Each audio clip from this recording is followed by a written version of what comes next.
أعوذ بالله من الشيطان الرجيم. بسم الله الرحمن الرحيم. ألف لام را تلك آيات الكتاب المبين. إنا أنزلناه قرآنا عربيا لعلكم تعقلون. نحن نقص عليك أحسن القصص بما أوحينا إليك هذا القرآن وإن كنت من قبله لمن الغافلين. إذ قال يوسف لأبيه يا أبت إني رأيت أحد عشر كوكبا والشمس والقمر رأيتهم لي ساجدين. قال يا بني لا تقصص رؤياك على إخوتك فيكيدوا لك كيدا إن الشيطان للإنسان عدو مبين.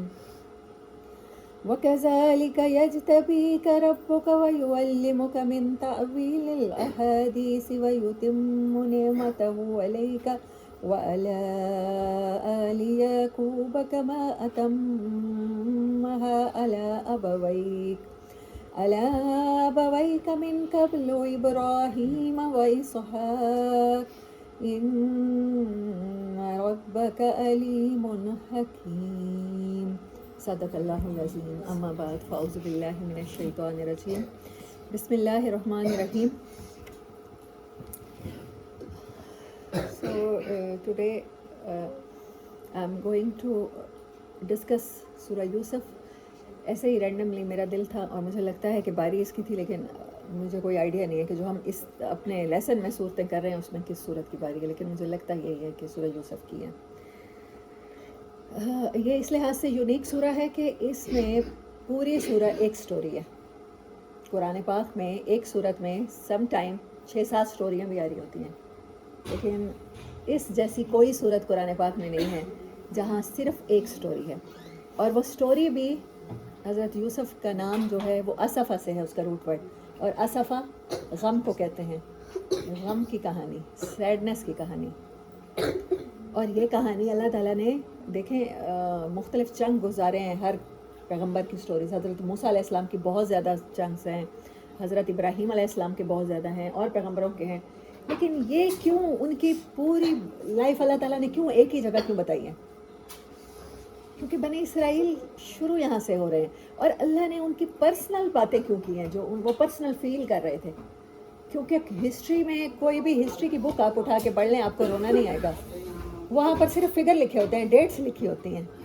یہ کہانی ایسی کیوں ہے کہ غم کی کہانی ہے کہ جس کو پڑھ کے رونا آتا ہے، جس کو سن کے ایسا فیل ہوتا ہے کہ یہ حالات ہمارے اوپر گزرے. کیونکہ اللہ تعالیٰ نے اس کو ہمارے لیے بنا دیا ہے کہ پرسنلی ہر انسان پر جب یہ مشکلات آئیں، جب وہ حضرت یوسف کی طرح اکیلا فیل کرے، جب کوئی اپنوں سے بچھڑ جائے، جب کوئی اپنا کسی کو تکلیف دے، تو جو فیلنگز ہوں گی وہ ساری فیلنگز اللہ تعالیٰ نے اس ایک سٹوری میں ڈسکرائب کرتی ہیں.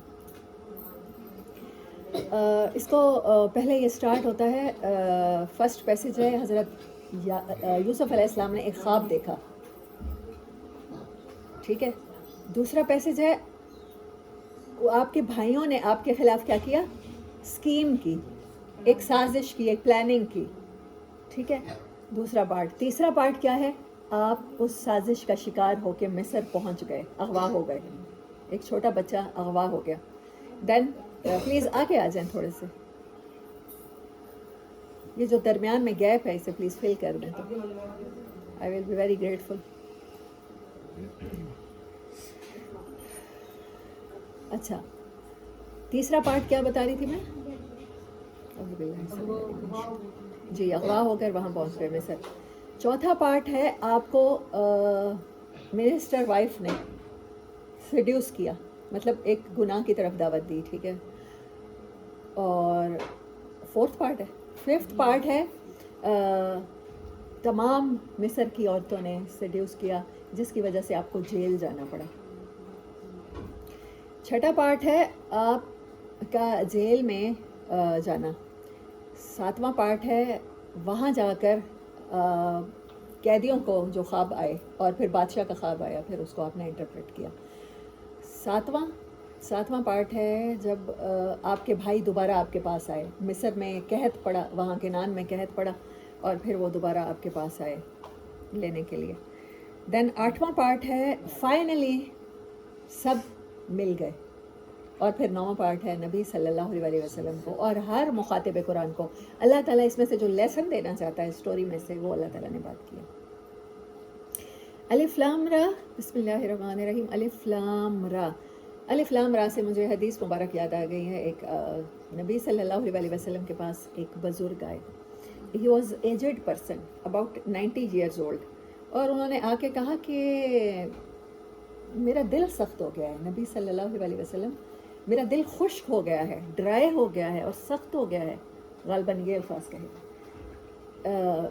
تو میں کیا کروں؟ آپ نے فرمایا الف لام را سے شروع ہونے والی صورتیں پڑھا کرو۔ میں نے آپ سے کہا تھا نا کہ اس صورت کا ایک نیم ہی اس کا کیا ہے، حزن ہے، غم ہے، اور یہ جس سال نازل ہوئی ہے غالباً 1090 میں، وہ نبی صلی اللہ علیہ وسلم کی زندگی کا کون سا سال تھا؟ عام الحزن، وہ غم کا سال تھا۔ اما خدیجہ رضی اللہ تعالیٰ عنہ، اینڈ دین اس کے بعد جناب ابو طالب رضی اللہ تعالیٰ عنہ رحمۃ اللہ علیہ، جناب ابو طالب کی وفات ہوئی ہے اور اما خدیجہ علیہ السلام کی وفات ہوئی ہے، اور نبی صلی اللہ علیہ وسلم کے ساتھ physical abuse, physical torture, mental torture, اور ہر چیز کی انتہا تھی۔ 10 سے 1290 میں آلموسٹ مفسرین کا اس پہ اجتماع ہے، یہ 2 سال کا عرصہ ہے جس میں کسی بھی ٹائم یہ صورت نازل ہوئی ہے۔ تو کنیکشن دیکھیں اس صورت کا کہ ہم میں سے ہر ایک کی زندگی میں غم آتے ہیں، لیکن نبی صلی اللہ علیہ وسلم فرماتے ہیں اگر تمام ان انبیاء کے غم، تمام انبیاء کی آزمائشیں جمع کر دی جائیں تو وہ میں محمد کی آزمائشوں سے کم ہوں۔ اگر ان کو سب کو جمع کر دیا جائے تو وہ مجھے ایک انسان کو ملی ہے، یعنی حضرت ابراہیم کو ایک آزمائش سے گزرنا پڑا ہوگا، والد کو چھوڑنا، گھر کو چھوڑنا،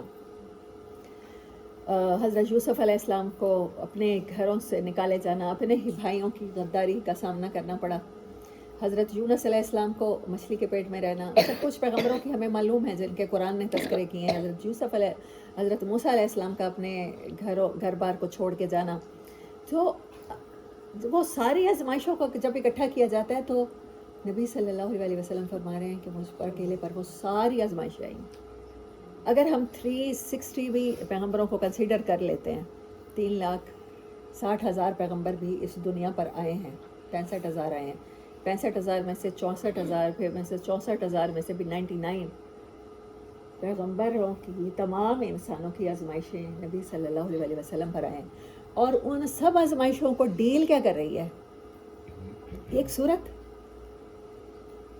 صورت اتنی کمپریہنسو ہے، اتنی کمپاؤنڈ ہے کہ ایک انسان کی زندگی میں جتنے ایموشنل ٹراماز آ سکتے ہیں تو یہ ان سب سے ڈیل کرتی ہے۔ اگر اس صورت کے لیسنز کو اچھی طرح سے سمجھ لیا جائے، انسان کی زندگی میں غم آتے ہیں نا، آزمائشیں آتی ہیں۔ حضرت یوسف علیہ السلام کی زندگی میں اتنے زیادہ غم تھے، اور پھر ساتھ ساتھ اللہ کہہ رہے ہیں، یہ اس صورت میں دعویٰ کیا اللہ نے کہ میں جو آپ کو قصہ سنانے والا ہوں یہ تمام قرآن کے قصوں میں سے بہترین قصہ ہے۔ قرآن تمام کلاموں میں سے بہترین کلام ہے، ہم سب کا ماننا ہے، ایسا ہی ہے، کیونکہ اللہ رب العزت کا کلام ہے۔ اب دنیا کی تمام کتابوں میں سے سب سے مقدس اور سب سے بہترین کتاب کون سی ہے؟ قرآن پاک۔ اور قرآن پاک اور جتنی بھی سٹوریز لکھی گئی ہیں ان میں سے سب سے خوبصورت سٹوریز قرآن کی ہیں، اور قرآن یہ دعویٰ کر رہا ہے کہ جتنی سٹوریز قرآن میں لکھی گئی ہیں ان میں سے سب سے بہترین سٹوری کیا ہے؟ وہ غم کی سٹوری ہے، وہ سورہ یوسف کی سٹوری ہے، کیونکہ ہمیں سب کو ان تمام تکلیفوں میں سے کہیں نہ کہیں گزرنا پڑتا ہے۔ ہر انسان کی آزمائشیں ڈیفرنٹ ہوتی ہیں، کسی کو جان کا گھاٹا، اپنوں کے پیاروں کا بچھڑ جانا، وہ حضرت یوسف علیہ السلام کے ساتھ ویسا ہوا۔ کسی کو اپنوں کی طرف سے تکلیف کا سامنا، کہیں جان کے گھاٹے ہیں، کہیں اپنوں کی ضرورت ہے، اور کہیں اپنے ہی ایسے ہیں کہ ان سے بچنے کے لیے انسان وظیفے ڈھونڈتا پھرتا ہے، بزرگوں سے پوچھتا پھرتا ہے، میرے ہی گھر والوں نے جادو کرا دیے ہیں، میری ہی پیرنٹس میرے اوپر اس طرح سے کر رہے ہیں، اب بتائیں میں کیا کروں؟ تو پھر اس کے لیے پھر ہم کس سے ڈیل کرتے ہیں؟ پھر حضرت یوسف علیہ السلام کی سٹوری سے۔ پھر ایک بچے کو ایموشنلی جس ٹراما سے گزرنا پڑتا ہے، ہم الحمدللہ ہم سب نے جن گھروں میں آنکھ کھولی ہم وہیں موجود ہیں, ہمارے پاس پیرنٹس تھے, تو بہترین گھر کے شیلٹر سے محروم ہو جانا وہ حضرت یوسف کے ساتھ ہوا. ہم میں سے کوئی اغوا نہیں ہوا, مطلب کوئی ایسی جگہ نہیں ہے جہاں ہم بیٹھے ہوں, لیکن ہمارے معاشرے میں ایسے لوگ ضرور ہوتے ہیں. ہیومن ٹریفکنگ آج بھی ہے, ٹرکی اور رشیا کی ریاستوں میں تو بہت زیادہ ہوتی ہے, اور پوری دنیا میں جو آپ دیکھتے ہیں جو ہوکرز ہیں, جو جسم فروشی کا کاروبار ہے, وہ اسی بنیاد پہ چل رہا ہے. بچیوں کو اور عورتوں کو اغوا کیا جاتا ہے. جب بھی کسی جگہ کوئی ٹرموائل قسم کا, مطلب ٹرموائل ہوتا ہے, کوئی بھی ہنگامہ, جیسے سیلاب ہو گیا, جیسے زلزلہ ہو گیا, جیسے کسی بھی ملک میں جنگ چھڑ گئی, تو بچے, خاص طور پہ بچیاں اغوا کر کے, تو پھر یہ جو آپ دیکھتے ہیں ہیومن ٹریفکنگ کے ذریعے جو جسم فروشی کی جاتی ہے, تو یہ چل رہا ہے. تو حضرت جو لوگ ان ٹرائل سے گزر رہے ہیں, ان کے لیے پھر حضرت یوسف علیہ السلام کے بچے ہیں, پھر غلام بنا لیے گئے ہیں. اچھا, پھر غلام بنانے کے بعد کیا ہوا ہے؟ پھر ان کو اسی چیز کا سامنا کرنا پڑا ہے جو جس پر گزرتی ہے نا. آپ کسی اور کے جوتوں میں جب تک پاؤں نہیں رکھتے, آپ کو اس کی تکلیف کا اندازہ نہیں ہو سکتا. تو جو لوگ ان حالات سے گزرتے ہیں, جو اپنے ماں باپ سے بچھڑ جاتے ہیں یا اس طرح کے ٹراماس میں سے گزرتے ہیں, تو پھر ان کے لیے کیا ہے کہ وہ زندگی ختم کر لیں, نہیں, پھر وہ لیسن ہے. جیسے حضرت یوسف علیہ السلام نے بہترین وقت گزارا. پھر حضرت یوسف علیہ السلام کو وہ جو خاتون تھیں مصر کے عزیز کی بیوی, وہ انہوں نے ورغلانا شروع کیا.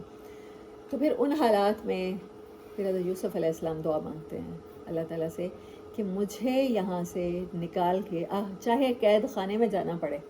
وہ بہترین گھر, ایک منسٹر کے گھر میں آپ کے اور میرے گھروں میں کیا فیسلٹیز ہوتی ہوں گی جو وہ انجوائے کر رہے تھے, مجھے یہاں سے نکلنا پڑے, تو وہ کہہ رہے ہیں کہ مجھے وہ آزمائش قبول ہے, لیکن یہ والی میں نے چاہتا ہوں کہ میں اپنا دامن پاک رکھوں. پھر وہ وہاں سے نکلتے ہیں. پھر اس کے بعد جیل کا عرصہ ہے. پھر جیل کے عرصے میں انہوں نے پھر بھی اس سیڈنس کو اپنے اوپر حاوی نہیں ہونے دیا. وہ اس ٹراما میں جا کے کسی مینٹل ہیلتھ النس کا یا جسے کہتے ہیں نروس بریک ڈاؤنس کا شکار نہیں ہوئے. انہوں نے اپنے غم کو اپنی طاقت بنا کے, ان کو جو موقع ملا ہے زندگی میں کرنے کا, تو انہوں نے اپنے جیل کے ساتھیوں کو تبلیغ شروع کر دیا. کتنے خوبصورت الفاظ کے ساتھ کہتے ہیں, یا صاحب السجن, اے میرے قید خانے کے ساتھیوں. اور آپ کو پتہ ہے اچھے ٹائم کے جو فرینڈز ہوتے ہیں وہ یاد رہے نہ رہے, لیکن اگر آپ کو کسی نے غم میں آپ کا ساتھ دیا نا, یا برے حالات میں ساتھ دیا نا, وہ ویلیو کرتا ہے ہمارے دل میں, وہ کہیں نہ کہیں تعلق, وہ تعلق آپ نے بنایا ہے وہاں پر, اور اس کو یوز کیا ہے کس کے لیے؟ کیونکہ سیم وہ ایک ہی پیج پر تھے, وہ سب قید خانے کو شیئر کر رہے تھے, قید خانے کی تکلیفوں کو, کھانے کو, اس کی جو بھی جذباتی کیفیت ہوگی اس کو شیئر کر رہے تھے.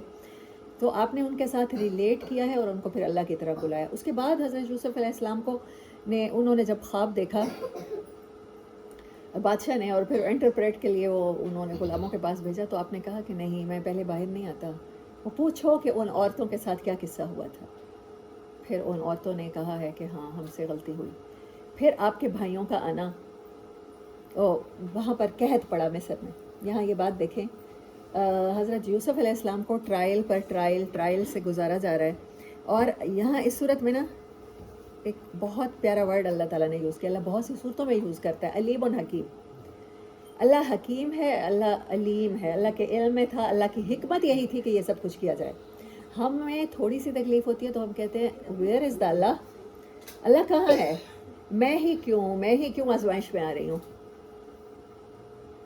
اور اللہ تعالیٰ نے اس صورت میں ایک اور ورڈ یوز کیا ہے جو قرآن پاک میں ابھی تک میں نے نہیں دیکھا. اللہ تعالیٰ نے پہلے اس سورۃ یوسف سے پہلے اللہ نے یوز کیا, واللہ غالب علی امرہ, اور اللہ اپنے کام پر غالب ہے. تو پھر انسان سوچتا ہے اللہ اگر اپنے کام پر غالب تھا تو حضرت یوسف کو اغوا نہ ہونے دیتا بھائیوں کے ذریعے. اس وقت اللہ کہاں تھا جب وہ اکیلا بچہ کنویں میں پھینکا گیا, لیکن اللہ تب بھی غالب ہے. تو اللہ کیوں کہتا ہے غالب امری کے ساتھ ساتھ علیم حکیم, یہ میرا پلان تھا, اس نے ایسے ہی ورک کرنا تھا. پھر وہ کہتا ہے, انسان سوچتا ہے اچھا وہ اللہ پھر کہاں تھا جب وہ قید خانے میں انہوں نے ٹائم گزارا, ان کو قید خانے سے اللہ نے نکال کیوں نہیں دیا؟ وہ منسٹر کی بیوی سے ایسے ہی گھر میں بچا کیوں نہیں لیا؟ اس پر کوئی فالج وغیرہ گر پڑتا, حضرت یوسف بچا لیے جاتے. ہم تو اللہ سے ایسے ایکسپیکٹ کر رہے ہوتے ہیں نا کہ ایسے معجزے ہمارے ساتھ ہونا شروع ہو جائیں اور اللہ ہماری ہیلپ آؤٹ کرے. اللہ ہم چاہتے ہوتے ہیں ہمارے برے رشتہ داروں کے اوپر بجلیاں گرا دے. تو حضرت یوسف کے جو بھائی تھے ان سے زیادہ برا کس نے کیا تھا؟ تو پھر اللہ کہاں تھا؟ واللہ غالب علی امری. اگر اللہ غالب ہے تو سوال یہ پیدا ہوتا ہے تو پھر کیوں اللہ نے نہیں بچا لیا ان کو بھائیوں سے؟ بھائیوں کو اسی ٹائم سزا کیوں نہیں دیتی؟ اور جب وہ ان کے والد صاحب ان کے غم میں رو رہے تھے اور روتے روتے ان کی آنکھوں کی بینائی چلی گئی تو پھر اللہ کہاں تھا؟ پھر اللہ کہاں تھا جب وہ قید خانے میں تھے اور ان کے نکلنے کی جو ایک صورت تھی وہ انہوں نے قید خانے کے ساتھیوں کو کہا تھا بادشاہ سے ذکر کرنا. جب وہ بھول گیا اور اس کے بعد بھی 10 to 20 ایئرز آپ دوبارہ قید خانے میں رہے, اس وقت اللہ کہاں تھا؟ پھر جب مصر میں قحط پڑا تو اللہ کا پلان کیا تھا؟ حضرت یوسف علیہ السلام کو کنعان سے لا کر یہاں آباد کر دے اور ان کے ذریعے بنی اسرائیل کی پوری نسلیں کی نسلیں چلا دے. اور نسلیں چلاتے ہوئے پھر اللہ کا پلان کیا تھا کہ جب قحط پڑے, پوری دنیا میں قحط پڑے یا مصر میں یا کنعان میں قحط پڑے اور اس سے لاکھوں لوگ مر جائیں تو ان لاکھوں لوگوں کو بچا لیں ایک یوسف کی وجہ سے. اگر یوسف علیہ السلام ان ساری تکلیفوں سے گزر کے نہ آتے, آپ کو بھوک کا احساس نہ ہوتا, آپ کو ان ٹرائل سے نہ گزارا جاتا, تو پھر آپ کے اندر وہ شدت نہ ہوتی اپنوں سے ملنے کی یا اپنوں انسانوں کے لیے کچھ کرنے کی, وہ شدت نہ ہوتی. ہم میں سے جو کسی غم سے گزرتا ہے نا تو اس کے پاس دو چوائسیز ہوتی ہیں, یا اس غم میں وہ ڈرون ہو جائے, ڈوب جائے, بس وہ پریشان رہے, اللہ سے شکوہ کرے میرے ساتھ ہی یہ آزمائش کیوں آ گئی, مجھے کیوں کیا. نہیں تو دوسری بات ہے وہ اللہ کو علیم اور حکیم سمجھے, اس کے پلانز پر اعتبار کرے کہ یہ پلانز مجھے کسی بڑے مقصد کے لیے تیار کر رہے ہیں. اگر میری آزمائش عام لوگوں سے ڈیفرنٹ ہے, آزمائش عام لوگوں سے سخت ہے, تو پھر میرے سے اللہ تعالیٰ وہ کام لینے والے ہیں جو حضرت یوسف علیہ السلام سے ان دا ڈیز آف ڈراؤٹ, قحط کے دنوں میں جب لوگ بھوک سے مر رہے تھے, تو حضرت یوسف علیہ السلام کو اللہ تعالیٰ نے جو ایجوکیشن دی تھی, یہ اللہ کے پلان تھے نا, گھر سے اغوا کرانا, پھر وزیر کے پاس رکھوانا, پھر وزیر سے پھر جیل میں, ایک عام بندے کے مسائل کا بھی پتہ ہونا, یہ ساری چیزیں وہ اتنا بہترین انتظام کر گئے کہ قحط میں کوئی بھی بھوک سے نہیں مرا.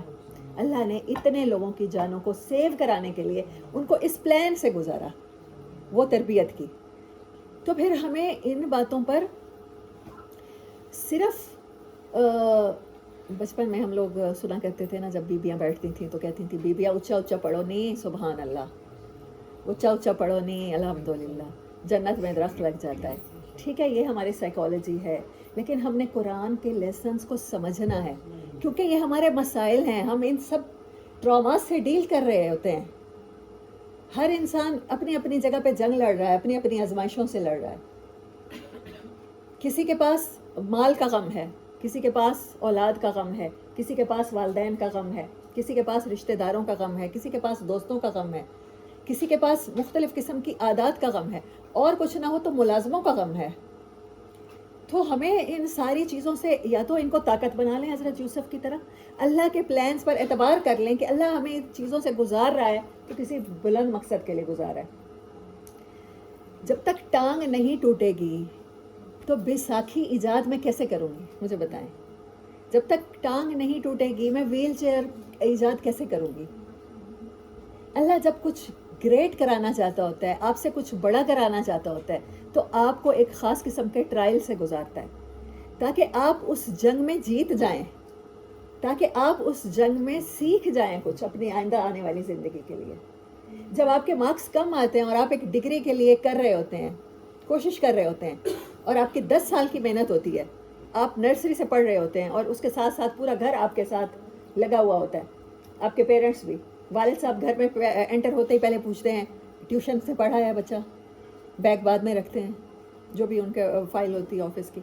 والدہ ہوتی ہے وہ رات کو آپ کو گرم دودھ بنا کے دے رہی ہوتی ہیں, بادام آپ کے لیے بھگو کے دے رہی ہوتی ہیں کہ میرا بیٹا پڑھو, تم نے ڈاکٹر بننا ہے, تم ڈاکٹر بن گئے تو ہماری غربت کے دن کٹ جائیں گے.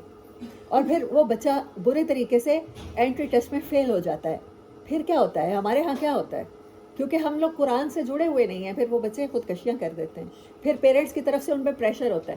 اچھا پھر وہ پاس بھی کر جائیں کوئی ایگزام, پھر نوکری نہیں ملتی, اور پھر اس بچے کو گھر میں آتے ہوئے سب سے پہلے کہا جاتا ہے ابھی آج بھی نہیں ملی, اس انٹرویو کے بعد بھی نہیں ملی. وہ جو اس ڈرامہ سے گزر رہا ہوتا ہے کہ گھر جا کے جو گھر والوں کو کہوں گا کہ آج بھی میں انٹرویو میں ناکام ہو گیا, تو وہ ہمیں لگ رہا ہوتا ہے کہ ہمارے ساتھ کوئی زیادتی ہو رہی ہے، اللہ پاک کو ہمارا خیال نہیں ہے.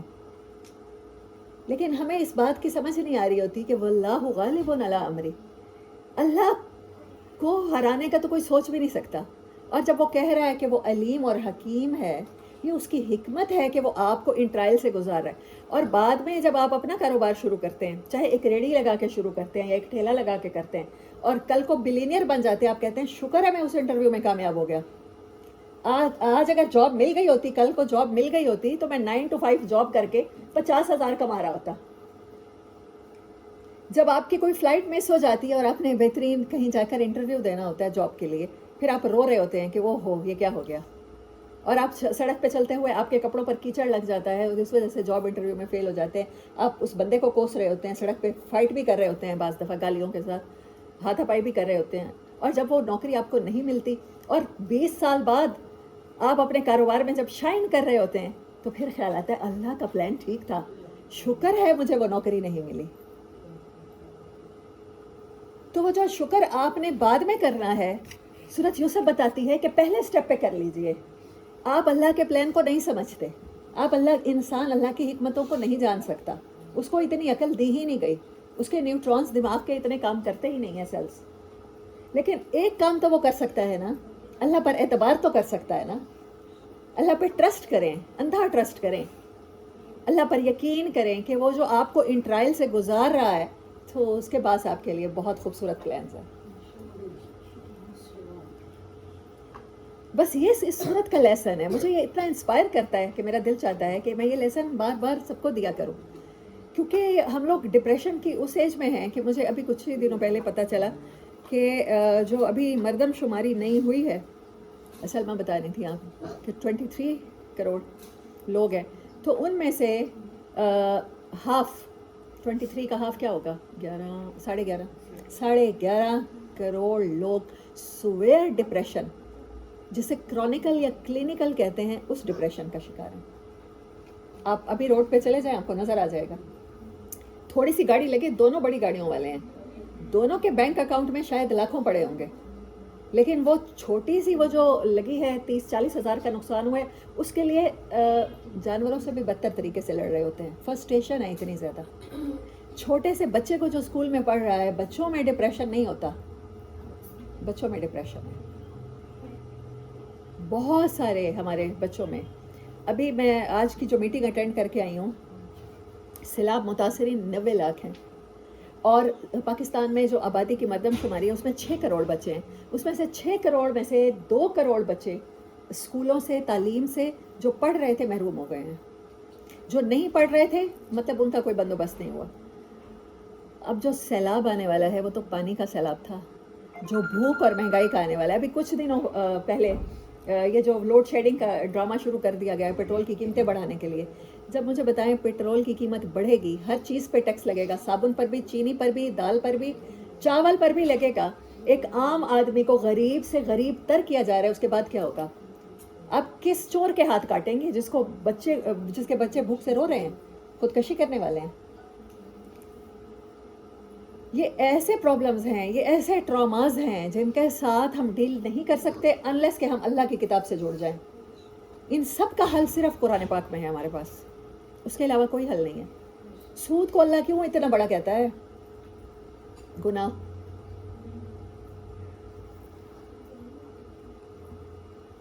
بزرگ جو ہیں، علماء جو ہیں، وہ بحثیں کرتے ہیں کہ شریعت کے یہ قانون لگ جانے چاہیے، اور اس طرح سے لوگوں کو کپڑے اس طرح سے پہننے چاہیے، اور داڑیاں اس طرح سے رکھنی چاہیے. جب آپ بیسک ہی فراہم نہیں کریں گے، معیشت کو کسی قوم کی ڈبو دیں گے. جس بندے نے 2 ٹائم کا کھانا نہیں کھایا، اس کو اخلاقیات اور مینر سے کیا واسطہ؟ کیا سکھائیں گے آپ؟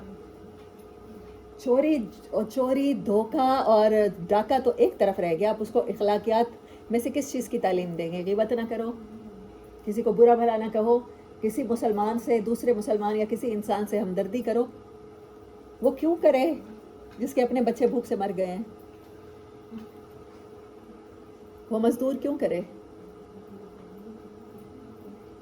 اتنے شدید تکلیف دہ قسم کے فیکٹس ہیں جو ہمارے پاس ہیں، اور ہمارے پاس ان غموں سے نجات کے لیے کچھ بھی نہیں ہے. کیونکہ ہم لوگ قرآن سے بہت دور آ گئے ہیں. زیادہ سے زیادہ دین سیکھیں گے تو مدرسوں میں جا کر مسلک سیکھ لیں گے، زیادہ سے زیادہ سیکھیں گے تو رفع یدین کے طریقے سیکھ لیں گے. سورۃ یوسف کو اللہ تعالیٰ نے قرآن میں کیوں پلیس کیا، یہ سٹوری کیوں سنائی؟ ایک عام آدمی کی سوچ، ایک عام آدمی کے مسائل کیوں بتائے؟ ایک غم میں ڈوبے ہوئے پریشان حال کے مسئلے کیوں بتائے؟ کیونکہ صرف نبی صلی اللہ علیہ وسلم نہیں، ہم سب اپنی زندگیوں میں انہی چیزوں سے آزمائے جاتے ہیں. اور اللہ آپ کو کیا بنانا چاہتا ہے؟ لیڈر بنانا چاہتا ہے. اللہ چاہتا ہے آپ ان حالات کا مقابلہ کر کے، یہ جنگیں جیت کر آپ لوگوں کی رہنمائی کے قابل بنیں. کیونکہ آپ کے پاس جو کتاب آ گئی ہے وہ تو آئی ہے اسی لیے ہے. آپ کے پاس یہ رسپانسبلٹی کے ساتھ آئی ہے کہ آپ نے اس کو دوسروں تک پہنچانا ہے، اس کے میسیجز کو، اس کے لیسنز کو، اس کی برکت کو سب تک پہنچا دینا ہے. میں بہت بخیل کہلاؤں گی کہ اگر میرے پاس کچھ ہے، اگر میرے گھر میں روشنی ہے، اگر میرے پاس محکمہ ہے، میرے پاس واپڈا ہے اور میرے پاس پیٹرول بھی پورا ہے، اس کے باوجود اگر میں بجلی پیدا نہیں کرتی اور میں پورے ملک کو اندھیرے میں رہنے دیتی ہوں تو یہ تو ہمارے پاس ایک لائٹ ہاؤس آ چکا ہے. قرآن یہ چیز ہے.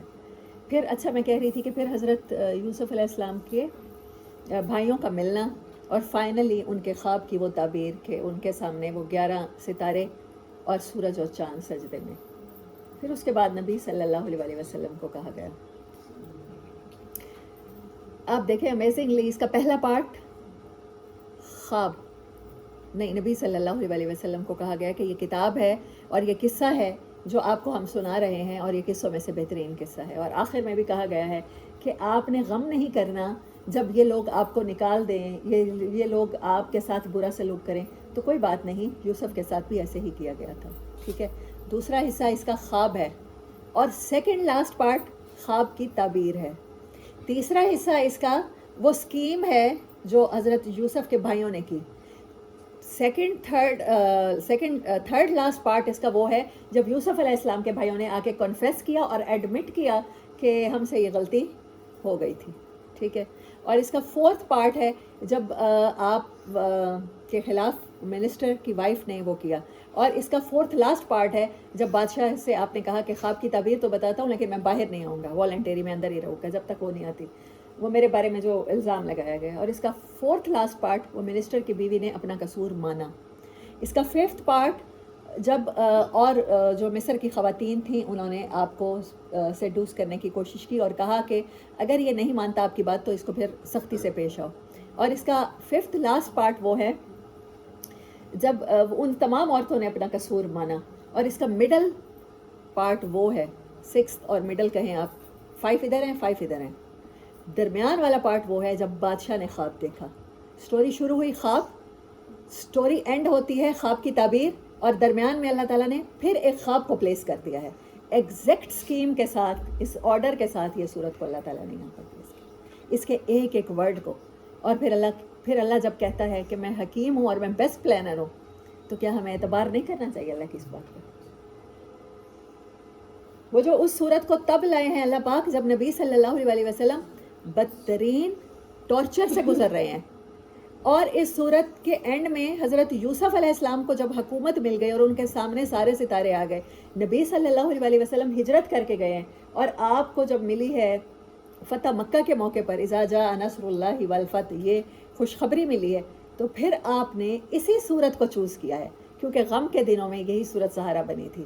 آپ نے فرمایا کہ آج میں تم سے کہتا ہوں جو میرے بھائی یوسف نے کہا تھا، لا تثریب علیکم اليوم، آج کے دن تم پر کوئی نقصان نہیں. نبی صلی اللہ علیہ وسلم کی زندگی کا جو ٹرامیرک پیریڈ تھا وہیں سے اس صورت کی ابتدا ہوتی ہے، اور جو کلائمیکس تھا تب نبی صلی اللہ علیہ وسلم اسے بائی پرپس چوز کرتے ہیں اور یہی الفاظ کہتے ہیں جو یوسف نے اپنے بھائیوں سے کہے تھے.